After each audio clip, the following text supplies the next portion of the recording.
Break के बाद एक बार फिर से आप सभी दर्शकों का अन्नदाता कार्यक्रम में स्वागत है।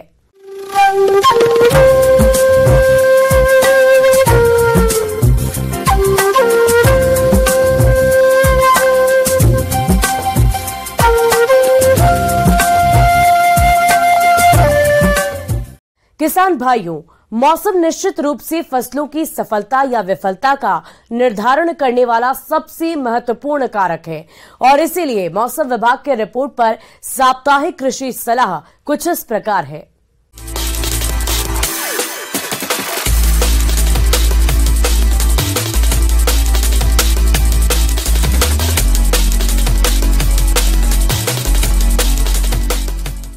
ग्रामीण कृषि मौसम सेवा, बिहार कृषि विश्वविद्यालय, सस्य विज्ञान विभाग, साबौर, भागलपुर द्वारा भेजे गए मौसम पूर्वानुमान रिपोर्ट के आधार पर जिला भागलपुर और इससे लगे जिलों के किसान भाइयों को सलाह दी जाती है कि आगामी दिनों में आसमान में आंशिक बादल छाए रहेंगे। आगामी दिनों में हल्की वर्षा होने की संभावना है। न्यूनतम सापेक्षिक आर्द्रता लगभग 18 से 41% और अधिकतम सापेक्षिक आर्द्रता लगभग 68 से 85% रहने की संभावना है। न्यूनतम तापमान लगभग 22 से 26 डिग्री सेल्सियस और अधिकतम तापमान 38 से 42 डिग्री सेल्सियस रहने की संभावना है। 16 से 21 किलोमीटर प्रति घंटे की रफ्तार से हवाएं चल सकती हैं। ऐसे में इन क्षेत्रों के किसान भाइयों को सलाह दी जाती है कि जैसा कि इस सप्ताह में हल्की वर्षा होने की संभावना है, ऐसे में किसानों को सलाह दी जाती है कि कद्दू वर्गीय फसलों के खेत में जल निकासी करें ताकि बारिश का पानी खेत में जमा न हो सके।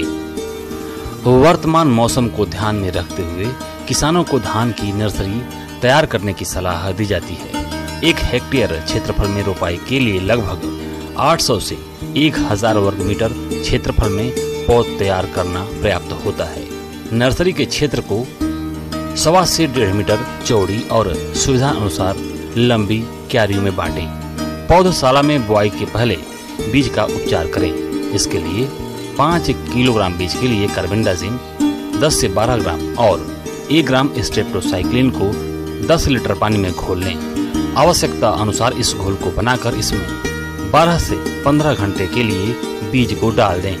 उसके बाद बीज को बाहर निकालकर किसी छायादार स्थान पर 24 से 36 घंटे के लिए ढक कर रखें और पानी का हल्का हल्का छिड़काव करते रहें। बीज में अंकुर निकलने के बाद पौधशाला में छिड़क दें। अरहर की बुआई इस सप्ताह कर सकते हैं। अच्छे अंकुरण के लिए बुआई के समय खेत में पर्याप्त नमी का ध्यान रखें। बीज किसी प्रमाणित स्रोत से ही खरीदें। किसानों से यह आग्रह है कि वे बीजों को बोने से पहले अरहर के लिए उपयुक्त राइजोबियम और फास्फोरस को घुलनशील बनाने वाले जीवाणुओं पीएसबी, फफूंद के टीकों से उपचार कर लें। किसानों को सलाह दी जाती है कि खेत तैयार करें और बारिश के मौसम की मक्का के किस्मों की बुआई करें। मक्का की उन्नत किस्मों में राजेंद्र शंकर मक्का 1, राजेंद्र शंकर मक्का 2, शक्तिमान 1, शक्तिमान 2, SHM 1, DHM 177 के बीज खरीदें। कार्बेंडाजिम 2 ग्राम प्रति किलोग्राम बीज की दर से बीज उपचार किया जाना चाहिए। आम और लीची उगाने वाले किसानों को सलाह दी जाती है कि अधिक से अधिक मूल्य दर प्राप्त करने के लिए परिपक्व फल को तोड़ने के बाद जल्द से जल्द बेच दें। पशुओं को पैर और मुंह की बीमारी से बचाने के लिए टीकाकरण किया जाना चाहिए। पशुओं को पर्याप्त पेयजल उपलब्ध कराएं और उन्हें हीट स्ट्रोक से बचाने के लिए छाया में रखें। यदि पशुओं के लिए हरा चारा उपलब्ध नहीं है तो उन्हें विटामिन E का इंजेक्शन दिया जाना चाहिए। किसानों को सलाह दी जाती है कि वे बरसात के मौसम से पहले बकरियों की रोग प्रतिरोधक क्षमता बढ़ाने के लिए टीकाकरण करवाएं।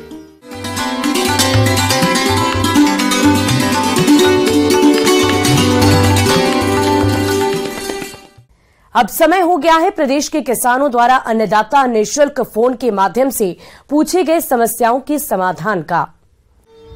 आज की अन्नदाता हेल्पलाइन में हमने जिस प्रश्न को शामिल किया है उसे पूछा है गांव ननौर, जिला भोजपुर के सत्यवीर सिंह ने। आपने बैंगन की नर्सरी तैयार करने की तकनीक के बारे में जानकारी चाहिए है, तो इसके लिए देखिए कार्यक्रम का यह अंश।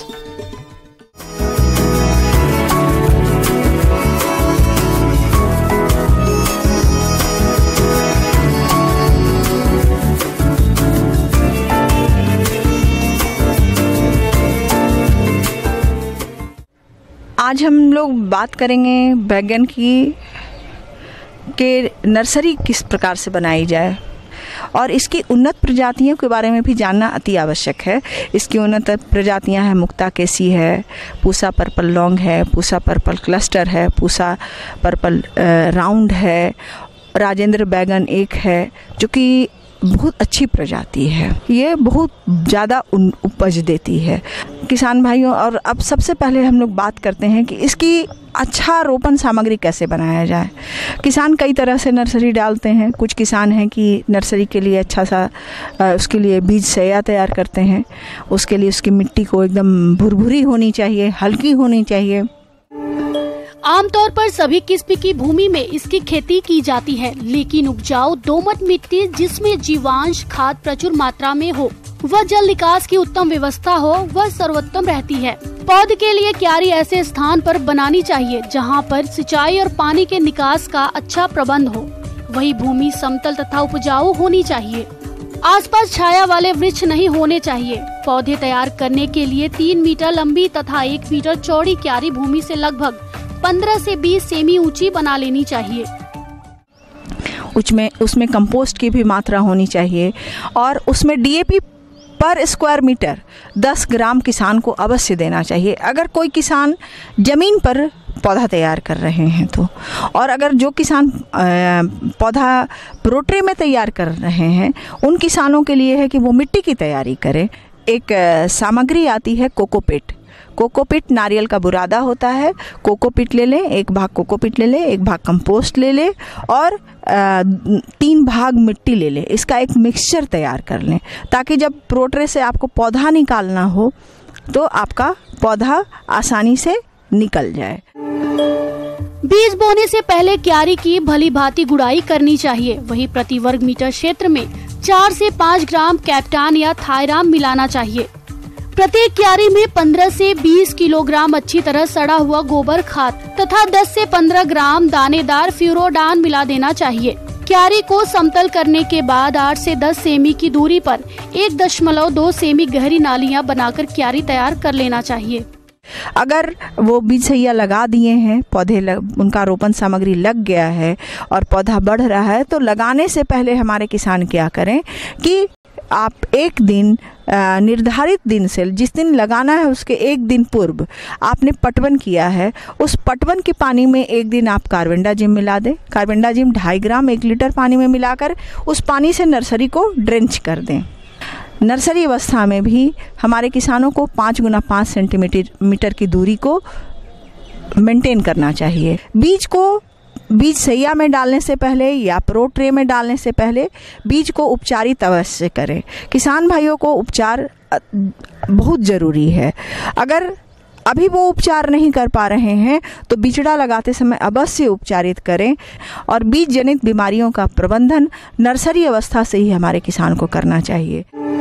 बुआई के बाद बीज को मिट्टी तथा सड़े गले गोबर के खाद के मिश्रण से ढककर उसके ऊपर कांस अथवा पुआल आदि की एक पतली परत बिछा देनी चाहिए, जिससे धूप तथा वर्षा से बीज की रक्षा हो सके। यह परत भूमि में नमी बनाए रखने में भी सहायक होती है। बीज बोने के तुरंत बाद क्यारी में फव्वारे या हजारे से हल्की सिंचाई करनी चाहिए तथा इसके बाद 1 दिन के अंतर पर सिंचाई करते रहना चाहिए। जब बीज का जमाव हो जाए तो कांस अथवा पुआल की परत को हटा देना चाहिए ताकि पौधों को धूप व हवा लग सके। अंकुरण के बाद कैप्टान या थायराम 2 ग्राम प्रति लीटर पानी का घोल पौधों की जड़ों के पास मृदा में डालने से जड़ गलन तथा अन्य बीमारियों का भय नहीं रहता है। वहीं आवश्यक हो तो 10 से 15 दिन बाद फिर ड्रेंचिंग करना चाहिए। नर्सरी में आवश्यकता अनुसार हल्की सिंचाई और निराई करते रहने से ता बाद पौध रोपाई के लायक हो जाती है। पटवन कर दें। पटवन करने के उपरांत आप अपने बिचड़ा को लगाने का कोशिश करें। किसान भाइयों, कृषि संबंधित समस्या और सुझावों के लिए आप हमें इस पते पर संपर्क कर सकते हैं। प्रोड्यूसर अन्नदाता news 18 Bihar Jharkhand, Ramoji film city Hyderabad 501512 और साथ ही आप हमें ईमेल भी कर सकते हैं। हमारा ईमेल आईडी है p18annadatabihar@nw18.com। इसके अतिरिक्त आप हमें निःशुल्क हेल्पलाइन नंबर 180088926163 पर सोमवार से लेकर शनिवार सुबह 10 बजे से शाम 4 बजे के बीच संपर्क कर सकते हैं। अब समय हो रहा है आपसे विदा लेने का। कल फिर मुलाकात होगी। फिलहाल इस कार्यक्रम में अभी के लिए बस इतना ही। नमस्कार।